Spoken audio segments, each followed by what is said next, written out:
Buen día, bienvenidos a su espacio nuevamente.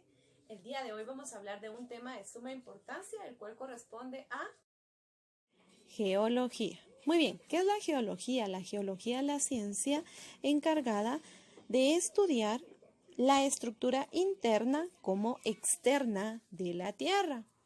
Tenemos nosotros que ella abarca ciertos aspectos importantes de la Tierra, como los que son, por ejemplo, las fuerzas que la Tierra experimenta. En este caso hablemos de la gravedad y el campo magnético. También cómo es que está conformada, pues, en las placas tectónicas, que además de ello, pues vamos a encontrar la derivada continental. También algunos de sus componentes como atmósfera, hidrosfera y biosfera. Pero hoy vamos a hablar principalmente sobre la geología histórica. En este caso, la geología histórica habla sobre cómo es que se fueron conformando cada una de las capas de la Tierra. Y podemos ver nosotros acá, primero que nada, la era Adiana. Y esta se comprende, o una de las características de esta es que empezamos a dividir dentro de 5 eras. En esta podemos decir que se dio origen a la era precámbrica, donde solamente empezaban a haber ciertos movimientos y desplazamientos de tierra. Podemos ver nosotros acá en la imagen, daba una apariencia de que estaba todo completo de energía. En este caso podemos decir nosotros una de las características era la lava o algunas explosiones o liberación de energía en la Tierra, y así era como se iba formando la Pangea. Anteriormente no habían continentes como hoy en día los conocemos nosotros. Esta dio origen, como les decía, a la primera capa de la formación de la era precámbrica. Esto se puede decir que es el inicio de la Tierra. En este momento pues no había ninguna especie, tanto macro como microscópicamente. Aunque no hay ninguna evidencia fósil de alguna especie pues que habitara en esta era, podemos mencionar que hubieron algunos residuos orgánicos. Muy bien, hablemos del león proterozoico. Esta se caracteriza en sí por dividirse en 3 eras. La primera era, vamos a hablar en este caso, la era paleoproterozoica. Y esta tiene una característica, como la podemos ver nosotros acá en nuestra imagen, que aparecen los primeros organismos complejos unicelulares, es decir, que solamente estaban conformados por una célula. Podemos ver también que acá en este caso empezaron a surgir las primeras glaciaciones. Luego tenemos la otra era, que es la era mesoproterozoica. Y la característica de esta era es que ya podemos nosotros identificar organismos eucariotas y metazoos. En este caso, algunos organismos como clasificados en la rama de los animales. Y por último, la era neoproterozoica. Y en este caso, pues podemos ver nosotros que había, a raíz de que había mucha actividad volcánica, podemos ver nosotros que ya surgió más sedimentación, o sea, ya había más espacio de tierra, no como en un principio que vimos que había solo mares, en este caso de magma. Ahora ya hay un poco más de tierra, que en ese tiempo se conocía como Pangea, para posteriormente dar inicio a los continentes. Bien, en esta imagen podemos observar el calendario geológico del eón fanerozoico. En este vamos a hablar que consta de varios periodos, épocas, y vamos a mencionar algunos eventos geológicos que lo caracterizan. Primordialmente hablemos del periodo cuaternario. El periodo cuaternario se divide en 2 épocas, de las cuales son el Holoceno. En este caso podemos hablar nosotros que acá fue o se dio la última glaciación. También fue el final de la era de hielo. Luego, igualmente en el periodo cuaternario, podemos hablar de la época del Pleistoceno. Y acá se dio una alta extinción de plantas y mamíferos. También se puede decir que aparece en este caso la primera evolución humana. Luego tenemos el periodo Neoeno. Y este se divide en dos épocas. La primera, que es el Plioceno. En este caso se puede decir que ya se estaban removiendo nuevamente las Pangeas para poder dar origen a los continentes. Y tenemos al Mioceno, que acá es donde se dio la formación de las cordilleras. Dentro de ellas podemos mencionar el Himalaya, los Alpes, los Andes y Pirineos. Luego tenemos el otro periodo, que es el Paleogeno. En este periodo podemos nosotros decir una de las características importantes que se dieron fue la evolución de las aves y mamíferos, ya que el ambiente y el clima les permitió que estos se pudieran adaptar para poder sobrevivir. En este podemos mencionar nosotros alguna de la evolución que se dio, ¿verdad? Podemos mencionar al caballo. Luego tenemos el periodo Cretácico y en este fue el que marcó en sí la extinción de los dinosaurios y es donde da el origen a algunos mamíferos placentarios. Luego tenemos el periodo Jurásico. En este es donde se da la gran manifestación o el gran surgimiento de varios mamíferos. Podemos mencionar aves, plantas y empiezan a extinguirse completamente los dinosaurios. Luego tenemos el periodo Triásico. En el periodo Triásico nosotros podemos mencionar que acá es donde ya podemos ver la extensión de los continentes. Podemos ver también nosotros algunos desiertos conformados y también, ¿verdad? Algunas, como lo habíamos mencionado ya, completamente la conformación de montañas, cordilleras y algunas situaciones que podemos ver nosotros ahora como fenómenos geográficos físicos. En el periodo pérmico podemos ver nosotros que ya está el levantamiento de los continentes.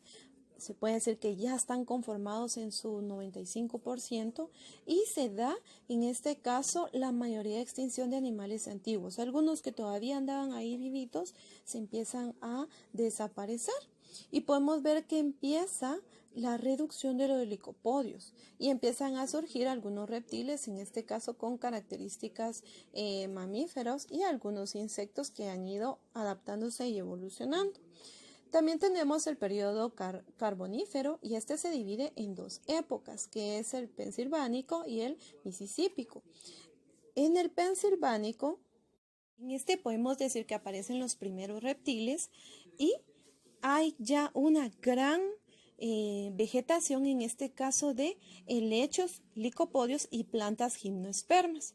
Y en el misisípico podemos ver que nosotros acá vamos a dar inicio a un clima caliente y húmedo, el cual va a dar origen en este caso a mucho más vegetación. En este caso, ¿verdad? Podemos dar la propagación de las gimnospermas. Luego tenemos el periodo devónico. En este periodo vemos nosotros que ya aparecen pequeños mares, ya hay tierras secas, elevadas, podemos decir que hay distintos tipos de climas, como también van a haber o todavía va a estar las glaciaciones. Vamos a ver que ahora ya hay bosques de gimnospermas, aparecen nuevamente los licopodios y algunos anfibios. Luego vamos a ver en el siguiente periodo, que es Silúrico.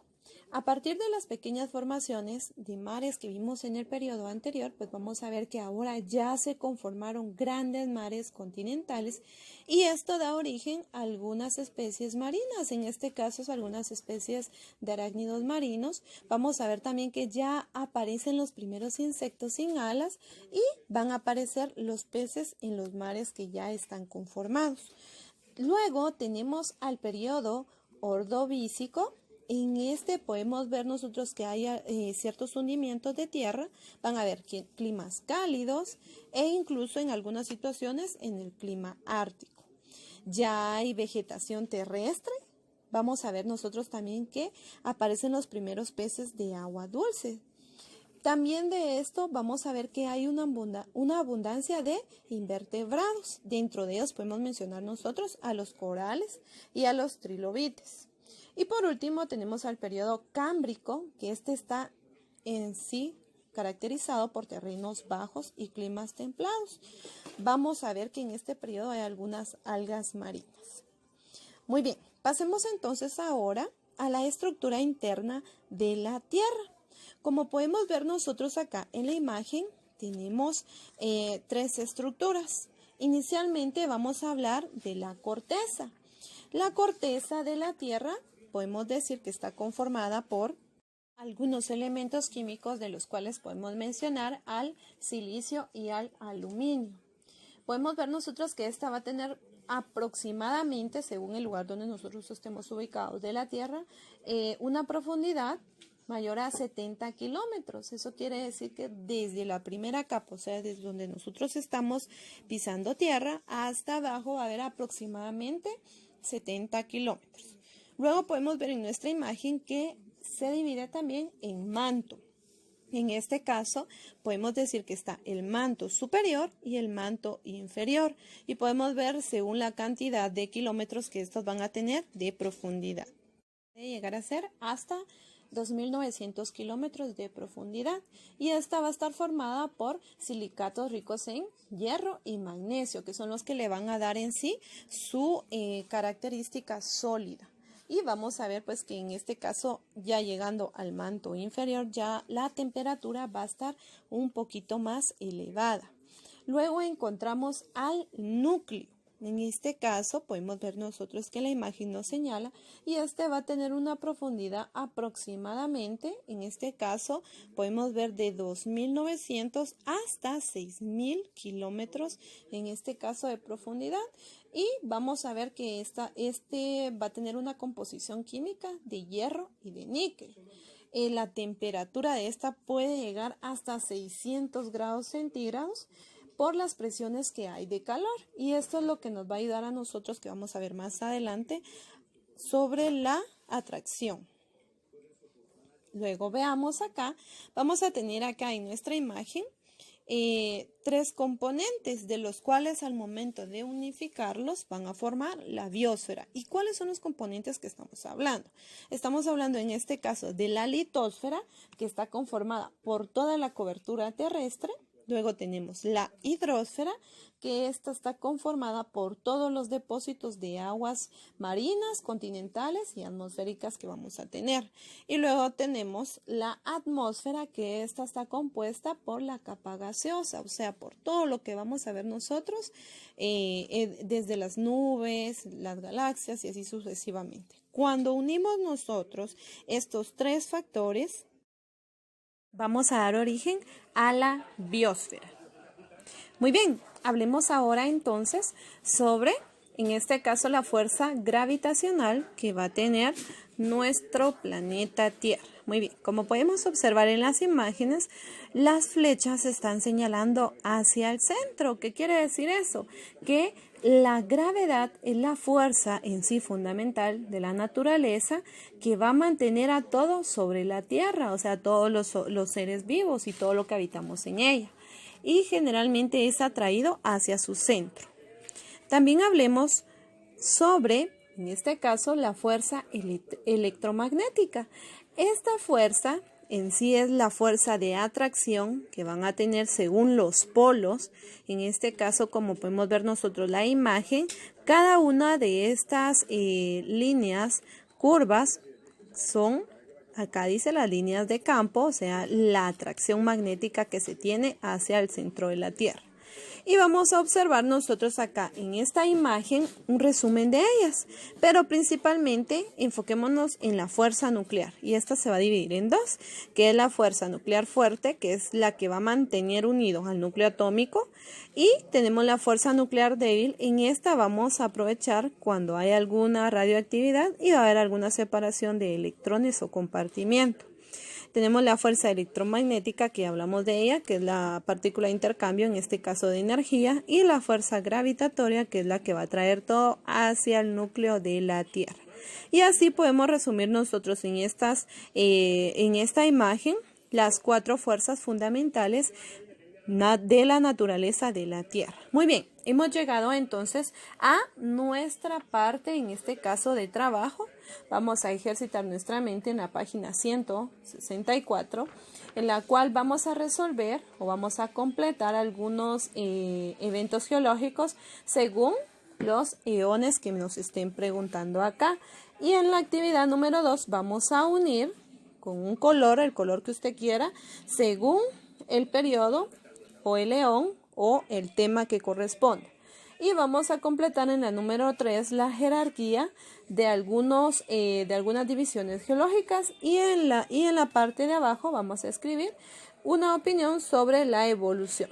Y en la página número 165 vamos a hacer una escala geológica y vamos a completar en este caso nuestro cuadro según los datos que vayamos recopilando. Y ya vamos a anotar nuestra conclusión. Luego, en la página 168 vamos a dibujar un globo terráqueo y vamos a señalar en ella la hidrosfera, la litosfera, el núcleo, manto, corteza y atmósfera. Y en la actividad número 2 vamos a indicar qué capa de la Tierra según lo que describa nuestro recuadro. Y en la número 3 vamos a ver nosotros que aparece un caso del cual nos hacen una pregunta y vamos a analizar. A tu propia brújula magnética. En este caso nos vamos a ir a la página 169. Vamos a seguir las instrucciones. Recuerden, cualquier duda quedo a la orden. Deseo que tengan una excelente semana. Les mando un fuerte abrazo. Se cuidan mucho. Bye.